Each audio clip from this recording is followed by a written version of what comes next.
네, 정보통신기술사 기본 이론을 시작하겠습니다. 예, 지금부터 손끝에서 시작하는 정보통신기술사 저와 함께 시작해 보시고요. 좀 더 많은 자료를 원하시는 분은 보시는 카페에 오시면 체계적으로 자료가 정리되어 있습니다. 네, 시작하겠습니다. 네, 안녕하십니까. 요번엔 좀, 예, 예, 시작하겠습니다. DR도스에 대해서 얘기를 해볼게요. DR도스. 카메라 위치를 좀 바꿔보다 보니까 잘 녹화되는지 모르겠네. 전 시간에 디도스까지 얘기를 했고요. 디도스. 그래서 디도스에서 얘기 좀 안 했던 부분이, 제가 이제 UDP 플로딩에 대해서 얘기했었고, 그 다음에 스머프 공격이라고 얘기했어요. 이제 스머프 공격은 이게 ICMP 플로딩이에요. ICMP 플로딩. 그래서 스머프 공격의 ICMP 플로딩하고 좀 유사한 게 DR도스예요. DR도스. 여기는 그 스머프 공격은 IP 헤더에 ICMP 메시지를 붙여서 ICMP 메시지를 붙여서 ICMP 에코를 요청하는 거예요.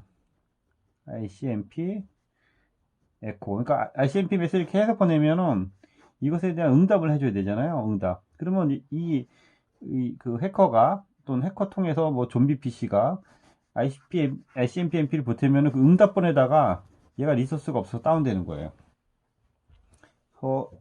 DR도스는 제가 앞서 얘기한 거가 약간 좀 잘못된 것도 있는 것 같은데 아까 앞서 디도스에서 얘기한 게 이제 DR도스를 좀 섞어서 얘기한 것 같아요. 그래서 여기 보면은 해커가 보내려고 하는 어떠한 소스 데스티네이션의 목적이 있어요. 그래서 목적지 얘가 빅팀이죠.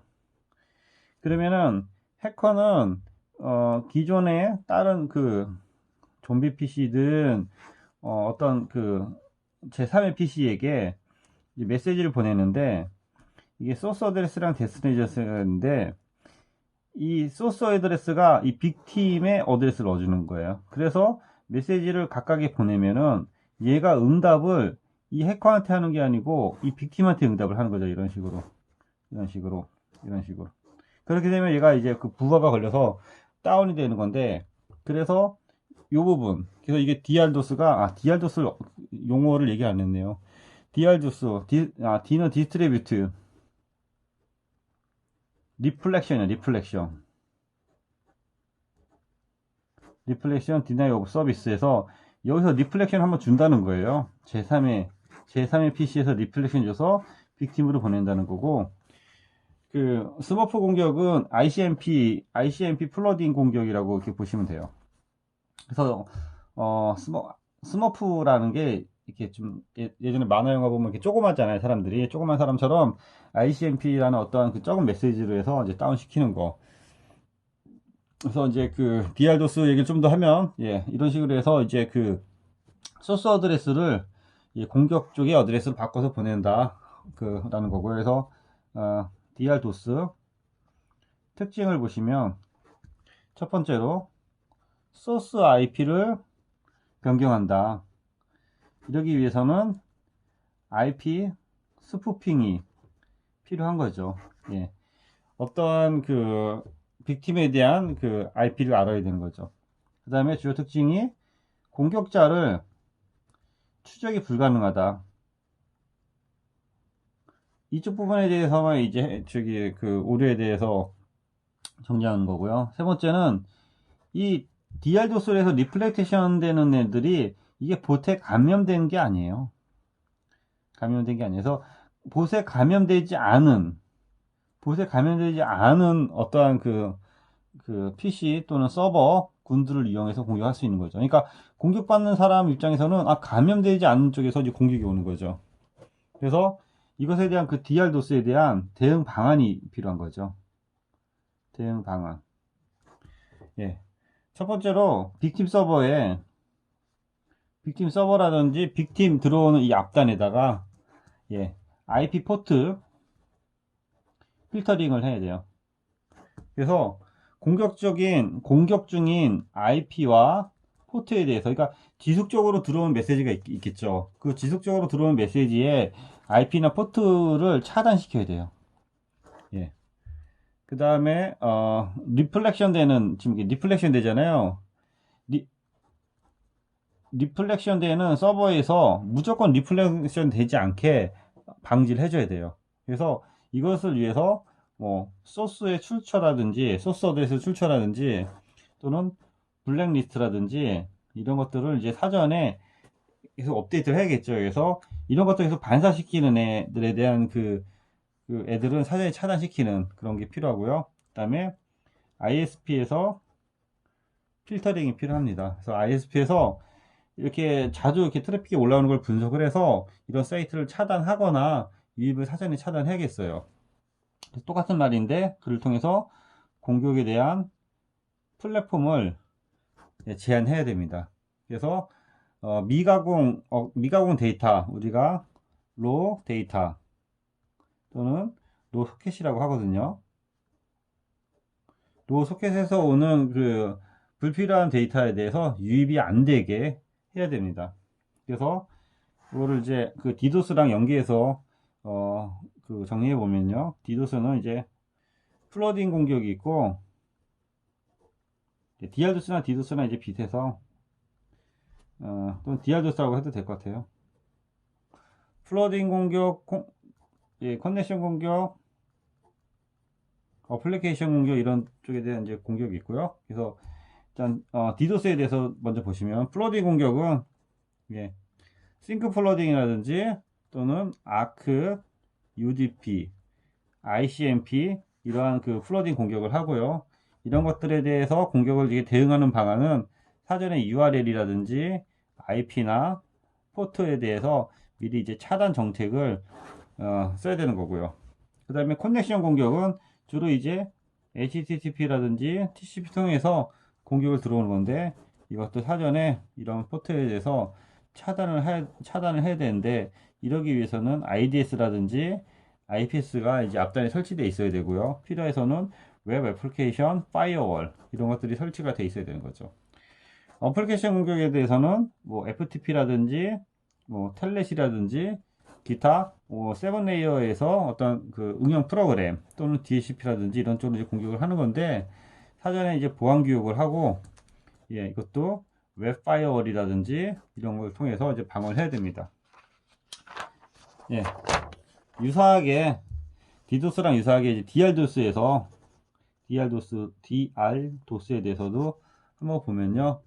일단은 여기는 이제 클라이언트를 보호하고 또 서버를 보호하고 그 다음에 리플렉션 돼서 오는 어떤 서버라든지 그 분을 보호해야 되고요. 그 다음에 ISP에 대한 그 통제가 필요한 겁니다. 그래서 클라이언트 보호는 클라이언트 단에서